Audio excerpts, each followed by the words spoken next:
नमस्कार दोस्तों, मैं एक बार फिर से आपका स्वागत करता हूँ हमारे YouTube चैनल के अंदर। आज के ट्यूटोरियल में हम देखने वाले हैं कि लारावेल के अंदर हम वेब एपीआई किस तरीके से बना सकते हैं। अब सबसे पहले ये क्वेश्चन होगा कि what is API. API exactly होता क्या है। नाउ एपीआई के बारे में अगर बोला जाए तो API stands for application programming interface. अब एप्लीकेशन प्रोग्रामिंग इंटरफेस क्या होता है, ये तो उसका फुल फॉर्म हो गया ना कि एपीआई क्या है। It is a application programming interface, but exactly वो होता क्या है। So it is a set of rules and protocol that allow different software application to communicate and interact with each other. अब यहाँ पे क्या बोला हुआ है कि it is a set of rules. ये जो एपीआई है वो क्या है, it is a set of rules and the protocols. अब ये इसके साथ एक और चीज यहाँ पे मेंशन की हुई है। ये क्या कहता है, डिफरेंट सॉफ्टवेयर एप्लीकेशन के बीच में कम्युनिकेशन करने के लिए आप एपीआई का यूज करते हो। अब एग्जैक्टली होगा क्या, तो हमने यहाँ पे उसे हमारे नेक्स्ट स्टेप के अंदर डिफाइन किया हुआ है। एपीआई क्या करेगा, दो अलग अलग सॉफ्टवेयर या फिर मैं अगर इस तरीके से बोलूं कि दो अलग अलग टेक्नोलॉजीज के बीच में एक ब्रिज क्रिएट करने का काम करेगा। फॉर एन एग्जांपल हम देते हैं सिंपली कि हमारे पास एक एंड्रॉइड एप्लीकेशन है और दूसरे पास है हमारे पास एक वेबसाइट। अब जो हमारे पास एंड्रॉइड एप्लीकेशन है ना, वो एंड्रॉइड एप्लीकेशन और वेबसाइट दोनों के ऊपर मुझे सेम डेटा को प्रोसेस करवाना है। जैसे कि आप इंस्टाग्राम, फेसबुक या फिर यूट्यूब आप देख रहे हो तो वहां पे भी डेटा प्रोसेस हो रहे हैं। तो आप सेम जो चीज आप फेसबुक के ऊपर पोस्ट करते हो वेबसाइट के थ्रू, वही डेटा आपको मिल रहा है एप्लीकेशन के अंदर। तो ये कैसे हो रहा है, ठीक है। तो ये हो रहा है हमारे एपीआई के थ्रू। एपीआई क्या करता है, दो टेक्नोलॉजी के बीच में एक ब्रिज क्रिएट करता है। और ये ब्रिज क्यों क्रिएट करता है, बिकॉज अब ये जरूरी तो नहीं है ना कि हर टेक्नोलॉजी हर एक चीज को समझ पाए। हर एक चीज यानी कि अगर मैं ऐसे समझू कि एंड्रॉइड के अंदर मुझे डायरेक्टली माई एसक्यूएल को कनेक्ट करवाना है, दैट इज नॉट पॉसिबल। तो हमें वहां पे क्या करना पड़ेगा, हमें कुछ ऐसी टेक्नोलॉजी का यूज करना पड़ेगा जो कि कोई और टेक्नोलॉजी माई एसक्यूएल को अंडरस्टैंड कर सके और वो डेटा एंड्रॉइड को पास करवा पाए। तो इसीलिए यूज होता है एपीआई का। अब ये एक और चीज क्या होती है कि जब थर्ड पार्टी कोई एप्लीकेशन होती है ना, फॉर एन एग्जांपल हम ऐसा माने कि हमें पेमेंट गेटवे को इंटीग्रेट करवाना है। अब पेमेंट गेटवे को इंटीग्रेट करवाना है, लेकिन पेमेंट गेटवे वाला ये नहीं चाहेगा कि मेरी सारी फील्ड, डेटाबेस की फील्ड दूसरे डेवलपर्स के साथ शेयर कर दूं मैं। तो वो क्या करेगा, वहां पे सिर्फ आपको उतना ही डेटा देगा जिसकी उसे जरूरत है और वो आपसे कुछ डेटा एक्वायर करेगा। ठीक है, तो ये चीजें भी किसके थ्रू होती है, ये चीजें भी होती है एपीआई के थ्रू। नाउ अब ये एपीआई हम लारावेल के अंदर कैसे क्रिएट कर सकते हैं उसके बारे में हम देखेंगे प्रैक्टिकली। तो चलिए हम क्या करते हैं, हम चले जाते हैं हमारे विजुअल स्टूडियो कोड के अंदर और वहां पे देखते हैं कि हम किस तरीके से एपीआई को क्रिएट कर सकते हैं। अब हम आ चुके हैं हमारे विजुअल स्टूडियो कोड के अंदर। अब ये विजुअल स्टूडियो कोड के अंदर जो आपको प्रोजेक्ट दिख रहा है वो हमने ऑलरेडी बना के रखा हुआ है और इसके बारे में हमने एक पूरा ट्यूटोरियल भी बनाया हुआ है कि वहां पे कैसे रूट सेट होता है। अगर आपको नहीं मालूम है तो ऊपर की तरफ जो आई आइकन दिख रहा है वहां पे आप क्लिक कर सकते हो या फिर इस वीडियो के डिस्क्रिप्शन में भी आपको वो लिंक मिल जाएगी जहां पे आप चेक कर पाओगे कि लारावेल के अंदर प्रोजेक्ट कैसे बनाते हैं, रूट कैसे बनाते हैं और कंट्रोलर मॉडल डेटाबेस कैसे कनेक्ट करते हैं। ये सारी चीजें उस ट्यूटोरियल के अंदर ऑलरेडी मेंशन की हुई है। सो हम यहाँ से उस चीज को नए सिरे से नहीं करेंगे। तो चलिए आ जाते हैं हम यहाँ पे। तो अब मुझे क्या करना है, मैंने बोला कि मुझे क्या करना है, मुझे सिंपली एक एपीआई क्रिएट करनी है। तो एपीआई क्रिएट करने के लिए सबसे पहली चीज आपको ये याद रखनी है कि आपको क्या करना पड़ेगा, आपको एक कंट्रोलर अलग से बनाना पड़ेगा या फिर आपने जो ऑलरेडी कंट्रोलर बना के रखा हुआ है उसी कंट्रोलर के अंदर आप कुछ चेंजेस करते चाहिए।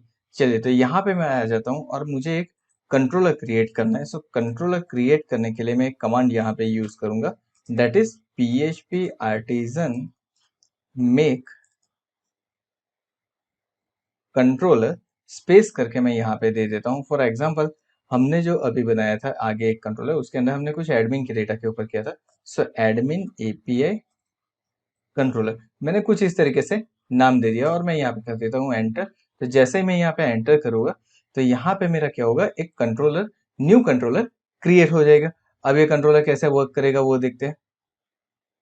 सो हमारे पास ऐप है, ऐप के अंदर HTTP है, HTTP के अंदर कंट्रोलर है और यहाँ पे ये हमारा कंट्रोलर बन के आएगा। We will wait for some time जब तक हमारा कंट्रोलर क्रिएट हो जाता है। नॉर्मली ये विद इन सेकंड्स हो जाता है। सो दोस्तों यहाँ पे हमारा कंट्रोलर क्रिएट हो चुका है। अब कंट्रोलर तो क्रिएट हो चुका है, हम इसे ओपन कर लेते हैं और कंट्रोलर ओपन करने के बाद हम क्या करते हैं, तो यहाँ पे एक फंक्शन बना देते हैं। मैं इसे बना देता हूँ पब्लिक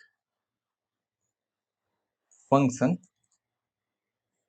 फंक्शन को नेम दे देता हूँ। मुझे क्या करवाना है, मुझे सिर्फ अभी कुछ टेस्ट ही करवाना है। सो मैंने यहाँ पे दे दिया टेस्ट, एंड टेस्ट लिखने के बाद उसके अंदर मैं लिख देता हूँ रिटर्न।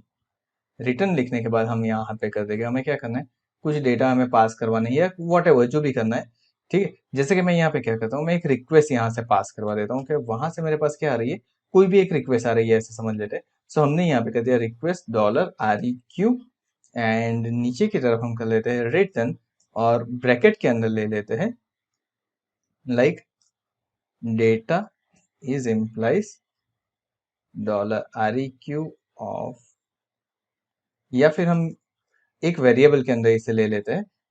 सो हम यहाँ पे ले लेते हैं $data is equal to $REQ of testing. So हम क्या करेंगे, वहां पे टेस्टिंग पैरामीटर को पास करवाएंगे। अब टेस्टिंग पैरामीटर को पास करना है और उसको कैसे यूज करना है वो भी हम देखते हैं, लेकिन उससे पहले हम यहाँ पे क्या करते थे, इस डेटा को $data इस तरीके से कुछ करवा देते हैं, एंड दैट्स इट। इसको हम कर देते हैं सेव। अब देखिए हमने यहाँ पे कुछ ये कंट्रोलर बना दिया है। अब इस कंट्रोलर को मुझे क्या करवाना है, इस कंट्रोलर की एक यूआरएल मुझे क्रिएट करनी है, और उस यूआरएल को मुझे एग्जीक्यूट भी करवाना पड़ेगा, ठीक है। तो वो यूआरएल कैसे बनेगी, तो लास्ट हमारा जो ट्यूटोरियल जिसके बारे में हमने ऑलरेडी बात की है, ठीक है, वो ट्यूटोरियल में हमने बताया था कि हम जो भी रूट बनाएंगे वो web.php के अंदर क्रिएट करेंगे। बट ये किसके लिए था, ये था वेबसाइट के लिए। अब अगर मुझे एपीआई बनानी है, तो यहाँ पे देखिए रूट्स के अंदर api.php करके भी एक फाइल दी हुई है, और यहाँ पे कुछ मिडलवेयर ऑथेंटिकेट सेंक्टम ऑलरेडी दिया हुआ है, लेकिन हम अभी ऑथेंटिकेशन वाले यूआरएल नहीं क्रिएट करने वाले, हम नॉर्मल यूआरएल क्रिएट करने वाले। सो हम आ जाते हैं यहाँ पे और इसे कर देते हैं कमेंट, और कमेंट करने के बाद हम क्या करते हैं, एक नया रूट क्रिएट करते हैं। अब ये रूट क्रिएट करने के बाद मुझे क्या करना है, तो मुझे ये सोचना है कि पहले तो मैं मेथड कौन सी यूज करूंगा यहाँ पे। सो मेरी नॉर्मली यहाँ पे जो मेथड होने वाली है वो होने वाली है पोस्ट, बिकॉज मैं कोई ना कोई रिक्वेस्ट करूंगा और उस रिक्वेस्ट के अंदर कोई ना कोई एक चीज भेजूंगा, या तो कोई फ्लैग होगा या फिर कुछ डेटा होगा जिसके थ्रू मैं वहां से गेट करवा सकता हूँ। जैसे कि हमने यहाँ पे एडमिन कंट्रोलर के अंदर टेस्टिंग नाम से एक फ्लैग भेजा हुआ है, ओके, तो वो चीज यहाँ पे भी रहेगी। सो हम यहाँ पे क्या करेंगे, पहले तो दे देंगे पोस्ट। अब मुझे यहाँ पे एक यूआरएल क्रिएट कर देनी है। अब ये यूआरएल कैसी रहेगी, तो सिंगल इन्वर्टेड कॉमा के अंदर हम लिखेंगे टेस्ट। ये मेरी यूआरएल हो चुकी है। अब यूआरएल क्रिएट होने के बाद मुझे क्या लिखना है, मुझे लिखना है मेरा कंट्रोलर। सो हमारा कंट्रोलर है admin API controller, double colon हम कर देंगे क्लास, कॉमा करके यहाँ पे हम इन्वर्टेड कॉमा के अंदर लिख देते हैं हमारे फंक्शन का नेम। सो हमारे फंक्शन का नेम यहाँ पे क्या है, तो फंक्शन का नेम ऑलरेडी हमने टेस्ट ही रखा हुआ है। सो यहाँ पे भी कर देते हैं टेस्ट। चलिए, तो ये फंक्शन भी बन चुका है, ये रूट भी हमारा क्रिएट हो चुका है, मतलब हमारी एपीआई क्रिएट हो चुकी है। अब पहले तो इस प्रोजेक्ट को हम रन कर लेते हैं। सो प्रोजेक्ट को रन करने के लिए हम सिंपली चले जाएंगे हमारे टर्मिनल के अंदर अगेन, और यहाँ पे कर देंगे PHP आर्टिजन सर्व। चलिए, तो यहाँ पे हमने कर दिया PHP आर्टिजन सर्व,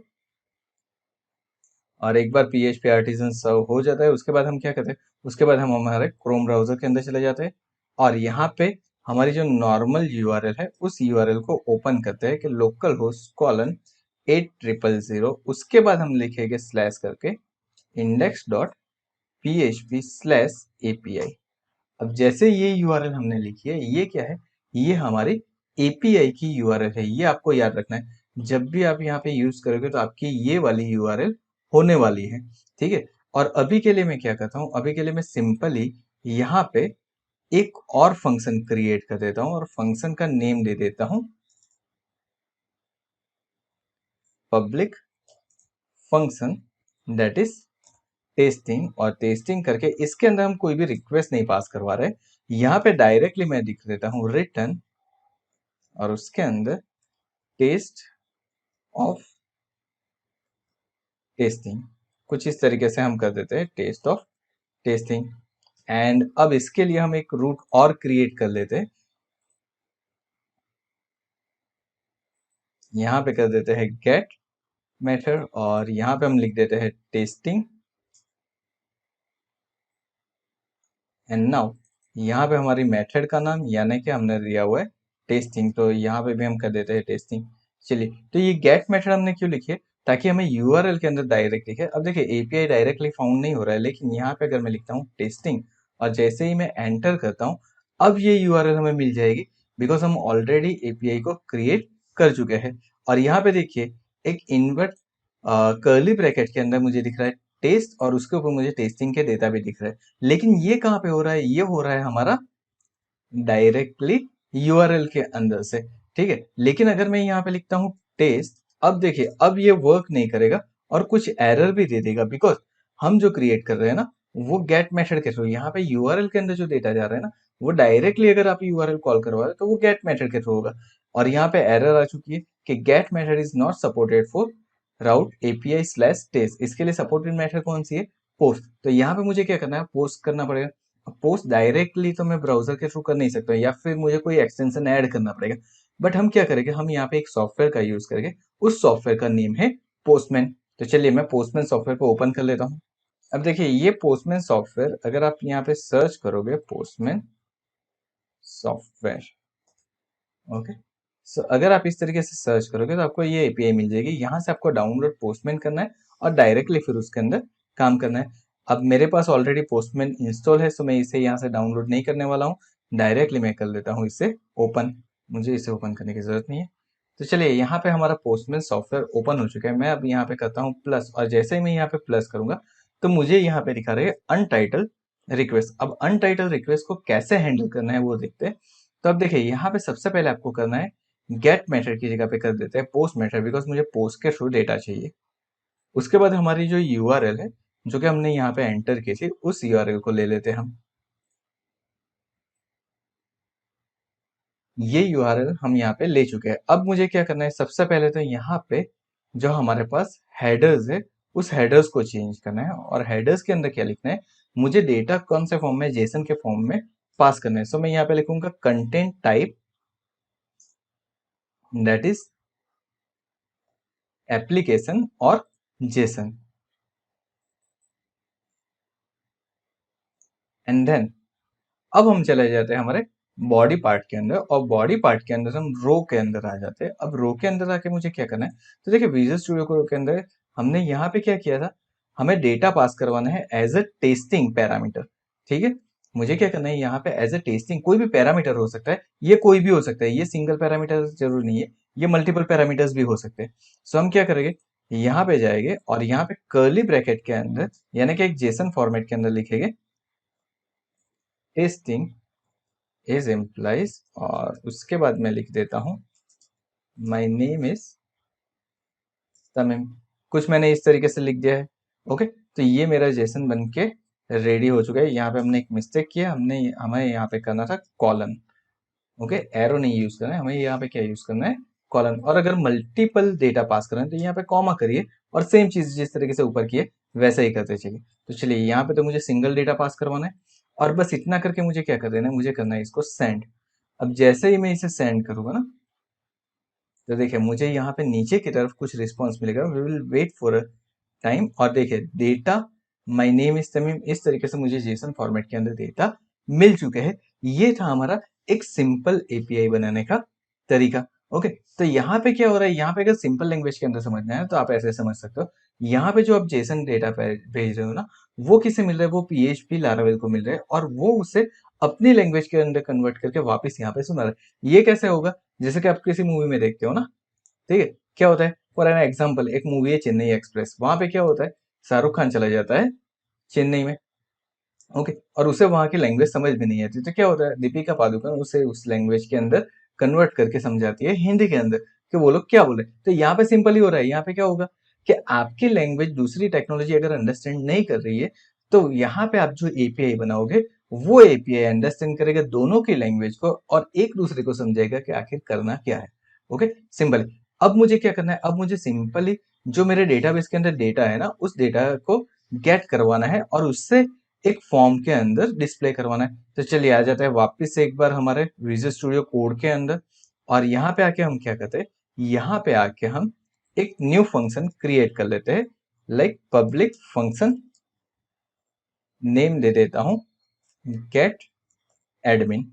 अब गेट एडमिन मैंने लिख दिया है। यहाँ पे भी मैं रिक्वेस्ट करवाने वाला हूँ क्योंकि मुझे पोस्ट के थ्रू ही सारी डेटा मैं गेट करवाऊंगा। डायरेक्टली मुझे गेट मेथड का यूज नहीं करना है, अदरवाइज कोई भी एक्सेस कर पाएगा।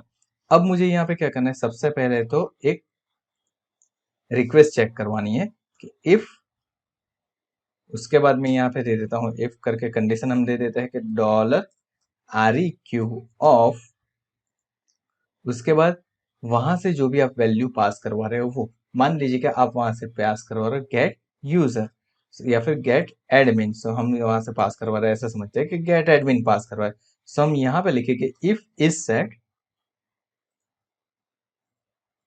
यानी कि अगर इसकी वैल्यू सेट हो चुकी है, उसकी वैल्यू अगर मिल रही है, तब तब मुझे क्या करना है, तब मुझे सिंपली यहाँ पे करना है डेटा को गेट। सो मैं यहाँ पे देखता हूँ डॉलर, उसके बाद एडमिन इज इक्वल्स टू, अब इज इक्वल्स टू करके हम क्या लिखेंगे, यहाँ पे लिखेंगे हमारे मॉडल का नेम, कॉलन करके हमने ऑल कर दिया, यानी कि मुझे सारे डेटा यहाँ पे मिल जाएंगे। और उसके बाद उसे क्या करेंगे, उसे कर देंगे रिटर्न और लिख देंगे डॉलर एडमिन। चलिए, तो ये तो हो चुका है मेरा। एल्स अगर ये नहीं हो रहा है, इसके अलावा कुछ और चीज हो रही है, तो यहाँ पे क्या करेंगे, तो यहाँ पे करेंगे रिटर्न, उसके बाद एक मैसेज पास करवा देंगे। और मैसेज क्या पास करवाएंगे, कुछ इस तरीके से हम करवा देंगे, यू हैव सेंड रिक्वेस्ट, आपको कोई ना कोई रिक्वेस्ट सेंड करनी पड़ेगी। ओके, चलिए, तो ये चीज तो हमने यहाँ पे कर ली है और डेटा को फैच भी करवा लिया, डेटा आ जाएगा, आएगा कि नहीं आएगा, अब ये हमें सिर्फ चेक करना है। तो उसके लिए अब API में जाके मुझे एक रूट भी क्रिएट करना पड़ेगा। तो चलिए आ जाते हैं यहाँ पे और एक और रूट क्रिएट कर देते हैं, रूट, उसके बाद हम लिख देते हैं पोस्ट, URL बना देते हैं हम लाइक गेट एडमिन्स, एंड उसके बाद हम यहाँ पे पैरामीटर, हमारा जो फंक्शन है वो पास करवा देते हैं admin API controller double colon class, and then उसके बाद हम लिख देते हैं हमारे फंक्शन का नाम, यानी कि गेट एडमिन। तो चलिए, हमारा URL पूरा बन के रेडी हो चुका है, हमारे पास हमारा पाथ आ चुका है। एक बार चेक कर लेते हैं कि हमने सारी चीज़ें कंप्लीट कर ली है कि नहीं की है, यहाँ पे कुछ एरर तो नहीं रह गई है, वी आर ऑलमोस्ट डन। चलिए, तो यहाँ से हमारा काम फिनिश हो चुका है। अब यहाँ पे कुछ एरर दिखा रही है मुझे, ये एरर इसलिए दिखा रही है क्योंकि हमने यहाँ पे फॉर्म हम मिस कर दिया। सो दैट्स इट, ये सॉल्व हो चुकी है। यहाँ पे हम सारी चीजें कर चुके हैं। अब हमें जाना है पोस्टमैन के अंदर। अब पोस्टमैन के अंदर जाके मैं यहाँ पे क्या करता हूँ, यहाँ पे सिंपली हमने जो URL क्रिएट की है वो लिख देते हैं गेट एडमिन्स, और इसके ऊपर मैं करता हूँ सेंड। अब देखिए, मैंने यहाँ पे पैरामीटर रो के चेंज नहीं किए, यानी कि वैल्यू नहीं मिल रहे, तो यहाँ पे देखिए क्या आ रहा है, message you have to send request, यानी कि आपको कोई ना कोई रिक्वेस्ट सेंड करनी पड़ेगी, लेकिन कौन सी रिक्वेस्ट वो यहाँ पे नहीं दिखा रहा है, बिकॉज हमने यहाँ पे क्या पास किया है, हमने यहाँ पे पास किया था गेट एडमिन पैरामीटर। सो अब पोस्टमैन के अंदर भी मुझे क्या पास करना पड़ेगा, गेट एडमिन, और उसकी वैल्यू में लिख देता हूँ ट्रू।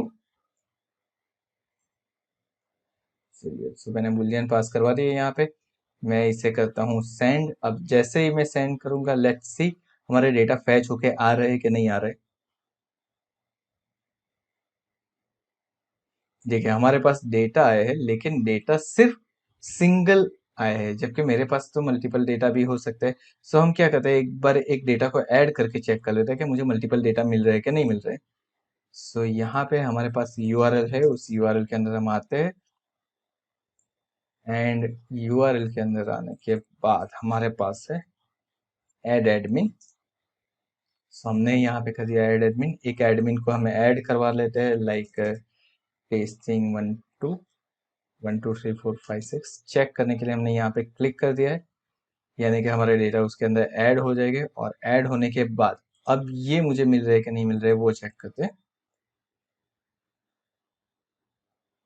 सो सी, यहाँ पे मुझे मल्टीपल डेटा मिल रहे हैं, लेकिन अब अगर आपका जो दूसरे टेक्नोलॉजी का डेवलपर है, वो अगर आपको ऐसा बोल रहा है कि मुझे इसका एरे का कुछ नेम चाहिए, एरे के नेम के ऊपर मुझे वैल्यू पास करें, तो बहुत ही सिंपल है, हम क्या करेंगे, हम यहाँ पे एक एरे डिक्लेयर कर सकते हैं ना, एडमिन के अंदर मान लीजिए कि हमने यहाँ पे एक दे दिया ऑल एडमिन, हमने यहाँ पे इसे कर दिया सेव, और अब हम इसे रन करवा के देखते हैं। लेट्स सी हमारा आउटपुट कैसे दिख रहा है हमें। अब देखिए यहाँ पे ऑल एडमिन नाम का एक ऑब्जेक्ट बना है और उसके ऊपर पूरा एरे है। सो यहाँ से उसे डेटा गेट करवाना इजी हो जाएगा। सो अलग अलग टेक्नोलॉजी में अलग अलग डेवलपर्स होते हैं, वो कुछ अलग तरीके से मांग सकते हैं। कोई यहाँ पे बोलेगा कि मुझे ऑब्जेक्ट नहीं है, मुझे डायरेक्ट एरे फॉर्म के अंदर चाहिए, तो हमने जो पहले किया था वैसे करके दे दीजिए। अगर कोई बोलता है कि मुझे इस तरीके से चाहिए, तो इस तरीके से डेटा दे सकते हो। अब देखिए यहाँ से पोस्ट करना कैसे है वो भी मैंने दिखा दिया। तो अगर डेटा को ऐड करवाना है तो सिंपल चीज है, यहाँ पे आप क्या करोगे, सारे पैरामीटर्स पास करवा दोगे और डेटा के पैरामीटर पास करवाने के बाद यहाँ पे इंसर्ट की क्वेरी को कॉल करवा दोगे। यानी कि जो हमने इंसर्ट का फंक्शन नॉर्मल के अंदर करते हैं वही यहाँ पे कॉल करवा दोगे, तो आपके डेटा इंसर्ट भी हो जाएगी, डिलीट भी सेम वे होगा, अपडेट भी सेम वे होगा। आई होप आपको इस एपीआई के अंदर सारी चीजें समझ में आ गई होगी और किस तरीके से वर्क करता है ये भी आपको समझ में आ गया होगा। आगे कुछ और ट्यूटोरियल्स आएंगे जिसके अंदर हम एपीआई के बारे में डीप में सीखेंगे। डीप में क्या सीखेंगे, जैसे कि मुझे ऑथेंटिकेट एपीआई बनानी है, ठीक है, मुझे एक टोकन पास करना है, तो वो टोकन कैसे पास करवा सकते हैं वो चीजें भी हम देखेंगे। लेकिन उसके लिए आपको क्या करना पड़ेगा, उसके लिए आपको करना पड़ेगा हमारी चैनल को सब्सक्राइब। तो चैनल को सब्सक्राइब कर दीजिए, बेल आइकन के ऊपर प्रेस कर दीजिए ताकि आगे आने वाले वीडियो की आपको नोटिफिकेशन मिलती रहे। मिलते हैं अगले वीडियो में और नए कंटेंट के साथ। Thank you so much for watching this video.